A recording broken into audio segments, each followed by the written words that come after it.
Welcome to all of you. Class 10th Economics Development. Already we started this chapter from my past few previous sessions, in which we discussed about development. We tried to understand that development means just, we can say that, establishment of goal, in which we studied about कि भाई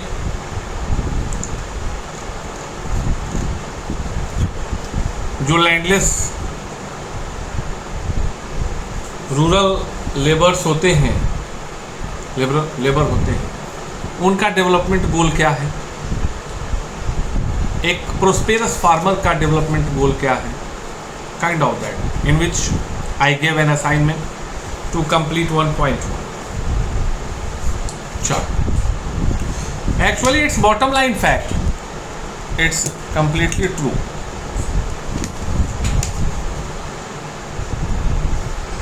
that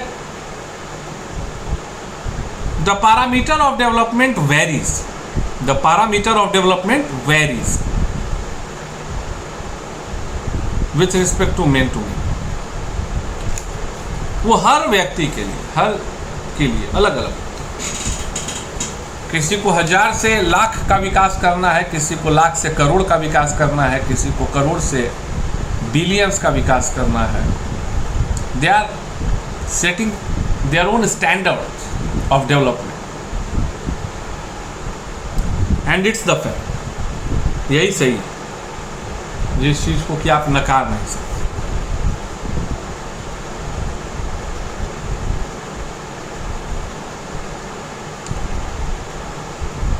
But one thing what I got, that actually the development is completely based upon one thing, and that thing is none other than income. ये जो विकास है ना, ये जो development है, वो मूलतः तो इनकम पर ही आधारित है. एक 10,000 रुपए कमाने वाला व्यक्ति, a person who is earning only 10,000 rupees per month, is not able to make or to establish a goal for getting a standard up to, like कि भाई मैं वीकेंड में मॉल्स जाऊँ and I will spend whatever money I want for purchasing anything and all. ये संभव नहीं होगा. तो वस्तुतः एक चीज़ जो हमें मानना है कि विकास का जो लक्ष्य का निर्धारण होता है वह मूलतः आय पर आधारित होता है, इनकम पर आधारित होता है. It means the person who is having more income, then it's more chances for development. जिनका आय का स्रोत ज़्यादा होगा, जिनके आय के अवसर ज़्यादा होंगे, उनके विकास के अवसर उनके लिए उतने ही ज़्यादा हो सकते हैं. मैं इसलिए कह रहा हूँ चूँकि यह जरूरी नहीं है कि जिसकी आमदनी ज़्यादा होगी उसका विकास ज़्यादा होगा ही. उदाहरण हर्षद मेहता, विजय माल्या, कैप्टन गोपीनाथ, कई नाम आपको ऐसे मिलेंगे जिनके पास इनकम के अच्छे अपॉर्चुनिटीज थे, but due to taking, actually उन्होंने गोल, जो डेवलपमेंट का जो गोल सेट किया वो गोल गलत था, and due to that only उनका डेवलपमेंट रुक गया या खत्म. अब now if we are here to discuss about development, मैं एक चीज तुमसे पूछता हूं. विजय माल्या का नाम तो सुने हो, मेगा जाइंट. आज news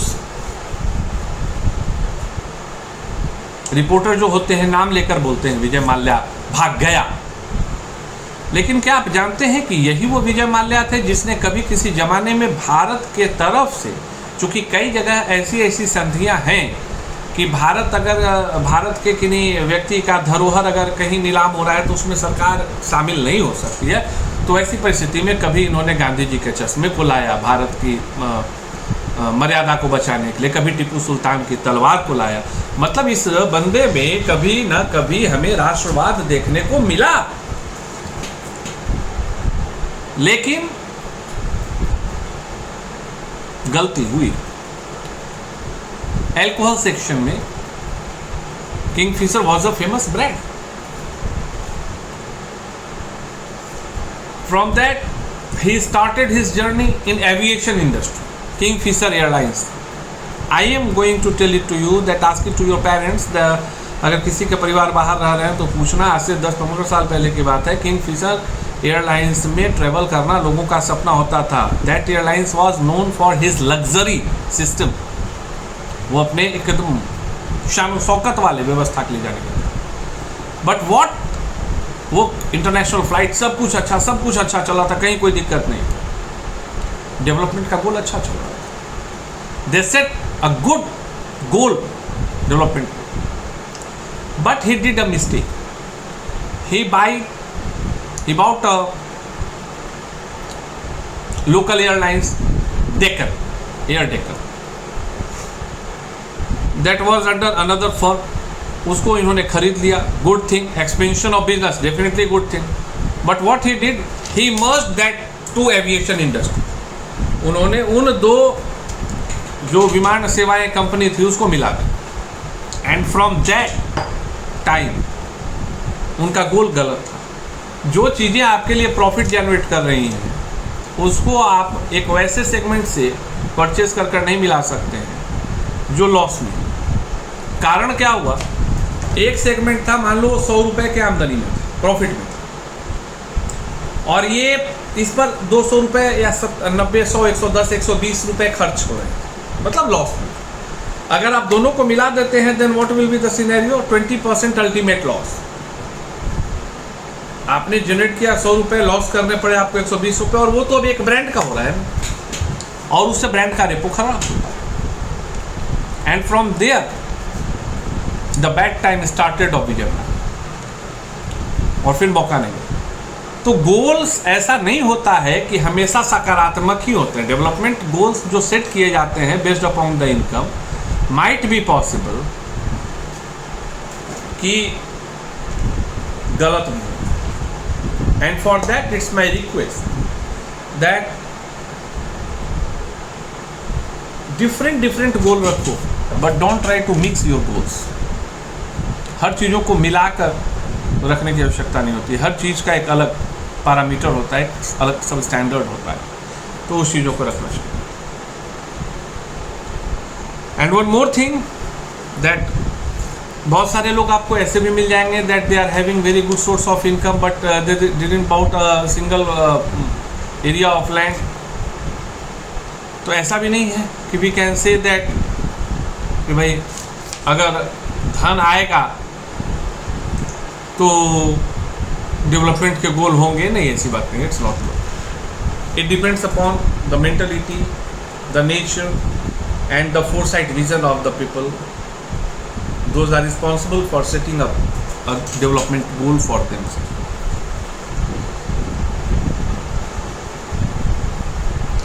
And definitely it's the fact that if individual seeks different goals, then definitely their idea for national development is likely to be different. अगर व्यक्तिगत के लिए, व्यक्तिगत तौर पर अगर व्यक्तियों के अंदर विकास के लिए अलग अलग धारणाएं हैं, तो राष्ट्रीय विकास के लिए भी सब लोगों की धारणाएं एक नहीं होंगी, वो भिन्न भिन्न ही होंगी। ये फैक्ट है। So it's very necessary for us that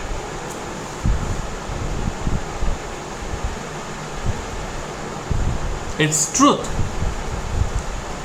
that for the development of nation, the each people, those who are living in the nation, is having their own vision, their own idea. It's truth that it is not possible that all of the peoples, those are living in the nation, is having a single idea for the development of the nation. हर के लिए अलग अलग है, हर के लिए अलग अलग विचार हैं। अब पूछिएगा कि कैसे रहेंगे। अब आपके हिसाब से आपके देश में स्वास्थ्य की सेवाएं बढ़नी चाहिए कोविड महामारी के दौरान। मेरे विचार से देश को आत्मनिर्भर होना चाहिए, तो प्रोडक्शन बढ़ना चाहिए ताकि एक्सपोर्ट ज़्यादा हो। किसी के हिसाब से देश को टेक्नोलॉजी के लिहाज से बढ़ना चाहिए, ताकि भाई if we are telling like कि इजराइल ऐसा हो गया वैसा हो गया, सेकंड मतलब जो है नई अर्थव्यवस्था में दूसरा स्थान रखता है, तो हम लोग क्यों नहीं रख सकते हैं, तो हम लोगों को भी कुछ अच्छा करना चाहिए। तो ऐसी बात नहीं है। हर व्यक्ति के लिए, समाज के हर वर्ग के लिए, विकास के लिए जो है अलग अलग डेवलपमेंट के लिए, राष्ट्रीय डेवलपमेंट के लिए, राष्ट्रीय विकास के लिए अलग अलग अवधारणाएं हो सकती हैं। हर व्यक्ति देश को अपने लिहाज से श्रेष्ठ देखना चाहेगा। अब यह व्यक्ति पर निर्भर करता है कि किस व्यक्ति की सोच में देश में किस चीज़ की कमी है। कोई शिक्षा की कमी देखेगा, कोई स्वास्थ्य की कमी देखेगा, कोई अर्थव्यवस्था की कमी देखेगा, कोई निर्यात की कमी देखेगा, कोई विदेशी मुद्रा भंडार की कमी देखेगा, कोई रक्षा की कमी देखेगा। It means what bottom line fact that for the each people they are having their own ideas for the development of the nation. But the bottom line fact कि भाई राष्ट्र का विकास होना चाहिए। विचार भिन्न हैं। आप न्यूज़पेपर पढ़िए, आप न्यूज़ देखिए, आप समझिए कि अगर मुझे लग रहा है कि नहीं मेरे देश में शिक्षा के अवसर बढ़ने चाहिए, मैक्सिमम पॉसिबल वे बढ़ने चाहिए, तो हम इस चीज़ को देखेंगे कि वास्तव में यह मेरा विचार है या वास्तविकता है। तो इसके लिए हम और भी संचार के माध्यमों का उपयोग कर कर उसको समझने की कोशिश करें। अब सवाल आता है हम लोगों के पास,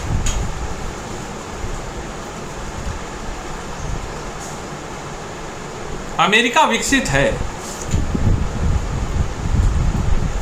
हम विकसित नहीं। भारत और अमेरिका के तुलना, भारत और चीन की तुलना, भारत और पाकिस्तान की तुलना, जी हाँ, definitely I am going to explain it to you that I am here for having discussion over the topic how to compare different countries और states on the platform of development. कैसे दो या दो से अधिक राष्ट्र अथवा राज्यों से कंपैरिजन विकास के पैरामीटर, डेवलपमेंट के parameter, it's definitely tough to understand कि कैसे होगा, क्या होगा, कैसे सब, because the parameter is different.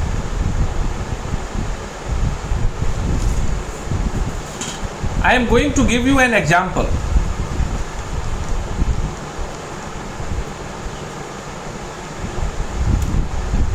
In your class, means I am talking about the students of class 10. Compare the students. मैंने बस इतना ही कहा, compare the students. अब आप क्या करोगे? सब बैठ जाओगे, सारे के सारे बच्चे बैठ जाएंगे। क्यों बैठ जाएंगे? तुम्हें समझ ही में नहीं आएगा। ये समझ में आ रहा है कि कंपेयर करना है, लेकिन क्या चीज पर कंपेयर करें sir? On the basis of what? On the basis of academic record, on the basis of height, on the basis of gender, on the basis of curriculum activity, on the basis of sports activity, on the means co-scholastic activity, etc. and etc. किस चीज पर? So these things we have to understand that if we are comparing two nation or two state, then definitely for the comparison of between two states or nation, it's very important for us that we will set a parameter on which we will compare. हमें एक parameter set करना होगा,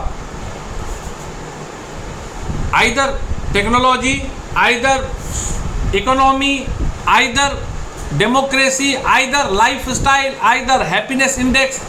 हमें एक parameter तय करना होगा, तब जाकर हम किसी भी दो या दो से अधिक राष्ट्रों का, राज्यों का आपस में तुलना कर सकते हैं।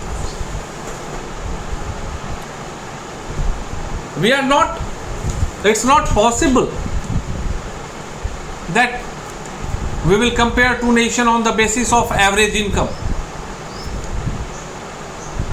क्यों? चूंकि एवरेज इनकम का मतलब क्या हो गया? Total income by total population. Total income by total population is none other than average income, प्रति व्यक्ति आय, यही है ना।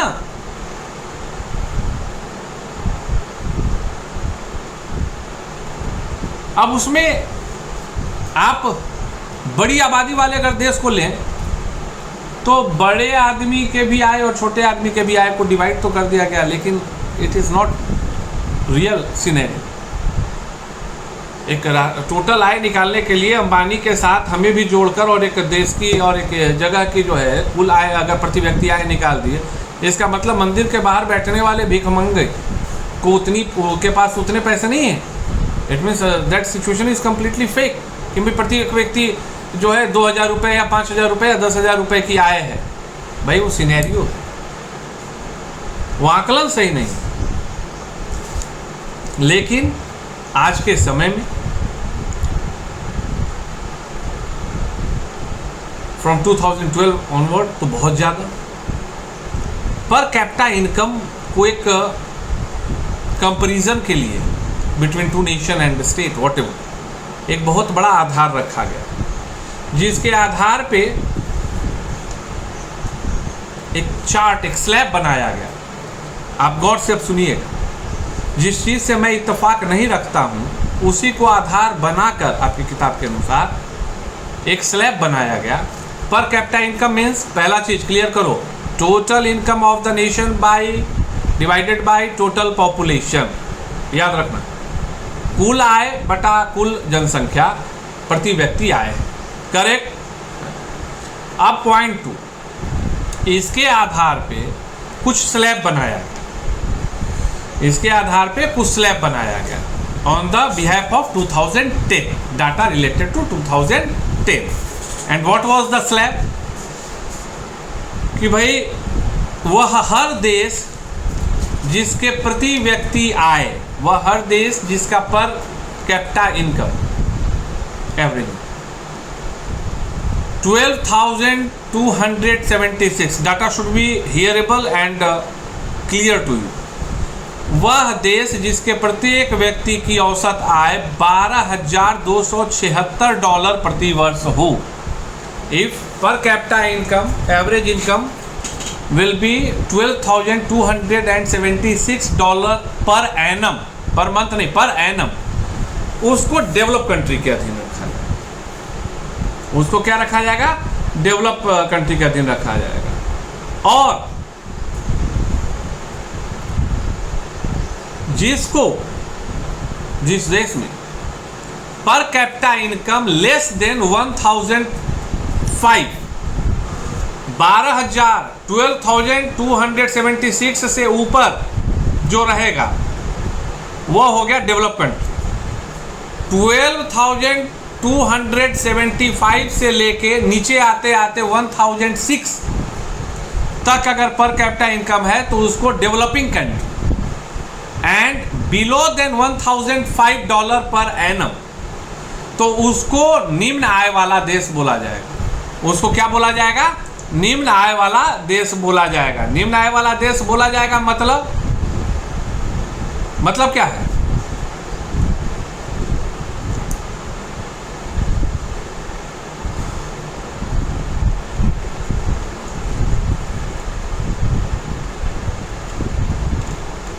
पुअर। एंड फॉर दैट, अगर आपको डॉलर समझ में नहीं आ रहा है तो उस चीज को आप इससे भी समझ सकते हैं कि अगर 4,53,000 4,53,000 रुपीज पर मतलब एनम रुपए में 4,53,000 से ज्यादा अगर है तो विकसित, उसके बीच में है तो मध्यम, और नीचे जो है तो कम। नीचे मतलब 28,000 से कम। 28,000 पर एनम मतलब क्या कह रहा है? रुपए में 2,000 सवा 2,000, तो उसको निम्न आय वाला देश कहा जाए। This one is the fact what you have to keep it in your mind, that in the current scenario the slab determination between developed country, developing country and low income country is completely based upon the parameter which is going to be measured on the basis of per capita income, and per capita income is none other than total income of the nation divided by total population, by which we can easily calculate per capita income के प्रत्येक व्यक्ति वहाँ की आय क्या है। आज का session आप लोगों के लिए डेफिनेटली काफ़ी अच्छा रहा होगा। उम्मीद करते हैं कि आपको चीज़ें अच्छे ढंग से समझ में आई होंगी। We will start our journey for other parameters in which we will discuss about the other parameters. तब तक के लिए लगे रहिए, पढ़ते रहिए, बढ़ते रहिए। जय हिंद।